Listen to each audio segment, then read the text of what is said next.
Got my eyes straight ahead, got my head in the game. With the red light on, I'm just waiting for the change. Keep my head down low. Hi, I'm Jay Fallon. Thanks for listening to The Slippery Slope. So, I've been talking lately about truth. What is truth? Today, I'm going to tackle another cultural lie, one that's deceptively popular, dangerously seductive. You would have heard of this: live your truth. This phrase, you've heard it, you've seen it plastered across social media, heard classrooms, heard people talk about it on from stages, especially political stages. Live your truth, speak your truth. Your truth is valid, but here's the problem, and it's a pretty big one. This phrase, it assumes that absolute truth doesn't exist. It suggests that truth is somehow fluid or it's subjective. It's entirely based on personal feelings or desires. So if we break that down a little bit, it's when someone says live your truth, what they're really saying is truth is whatever you want it to be. But it's very misguided, and I believe it's actually very dangerous because if truth is if truth is relative, then anyone can redefine reality, which is exactly what we've seen happen over the last, I think it's really ramped up in the last decade. Everyone redefines reality. We tell everyone, well, this is my truth. This is how I feel. So you can't deny my truth. Anyone can reshape morality. Uh, Anyone can claim authority over facts simply because it feels right.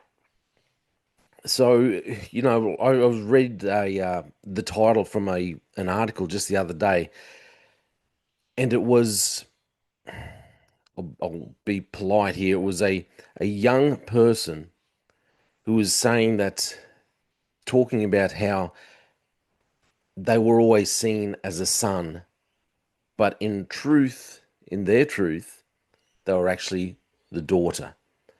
Now, listen, I'm not here just to mock people or anything like that, but we've got to expose the lie that truth is personal.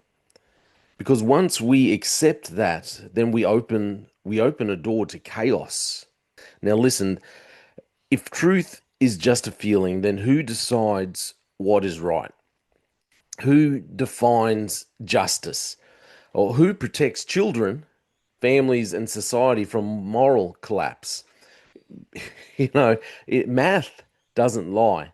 So one plus one is always going to be two. Forget about what you want to believe. Our DNA, it will always tell us the truth of who we are. If you are male or you are female, your DNA is going to tell that truth. It is going to tell that fact, and that's not something that you can deny.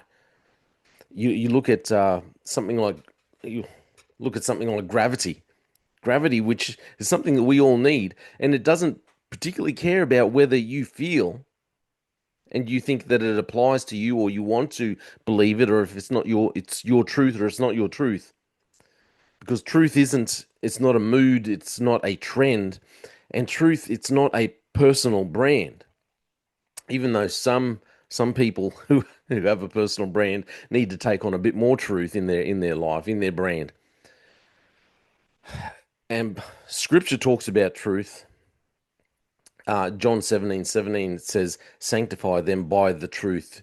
Your word is truth. As I'd previously spoken, when Jesus is standing before Pontius Pilate, and Jesus tells him a few facts, and Pontius Pilate exclaims, proclaims, he says, what is truth? The problem that he was having was that he knew that Jesus was brought before him because of envy.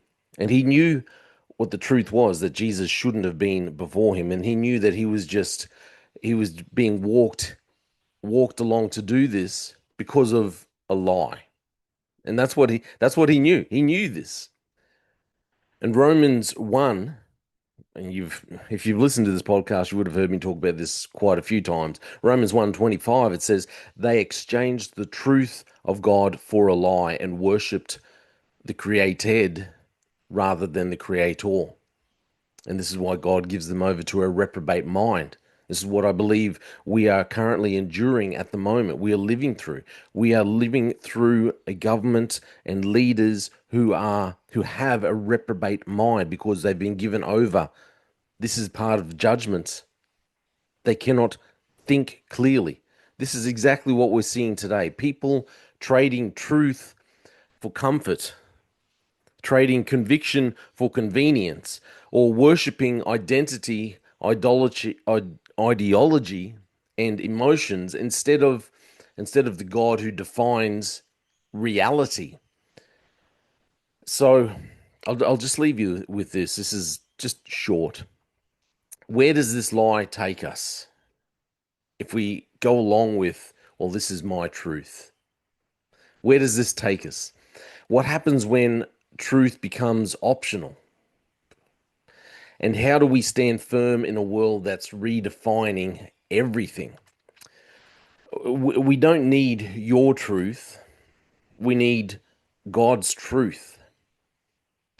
Jesus said, I am the way, the truth, and the life. We need to remember God's truth whenever we're hearing the chaos and the lies and all the noise coming from the outside world. I am the way, the truth, and the life. And we need the courage to speak it even when it's unpopular. Not to mock and belittle people, but to say, no, well, you cannot actually be this. Because the truth is you were actually born this way. You were actually born a man. You weren't actually born an alien or whatever outlandish being you want to think, you want to portray yourself as. We must speak the truth and speak it with courage, speak it with conviction, even when it's not popular, because it takes courage to speak truth, even if it's about gender ideology, about transitioning young children, when the government says, no, this is good, when it's about speaking out in church and praying for people and helping them find the truth, find their path through this chaotic world, even when the government says, well, we're going to charge you with an offense, a criminal offense if you do this. Even when it's telling the truth, even when it goes against the popular but untruthful narrative. So thanks for listening to The Slippery Slope. I'm Jay Fallon. Please give me a like and a share. Give me a comment. Check out my music if you get a chance. Let me know what you think. I'm Jay Fallon, and thanks for listening to The Slippery Slope. They just fuel a desire that will take me higher. I'm on fire because nothing's gonna bring me down. Nothing's gonna bring me down. Nothing's gonna stop me now. No more deals to be done. No more nothing's gonna just focus on the goal. Nothing's gonna stop me now. Nothing's gonna hold me down. Got my eye on the prize. Got my eye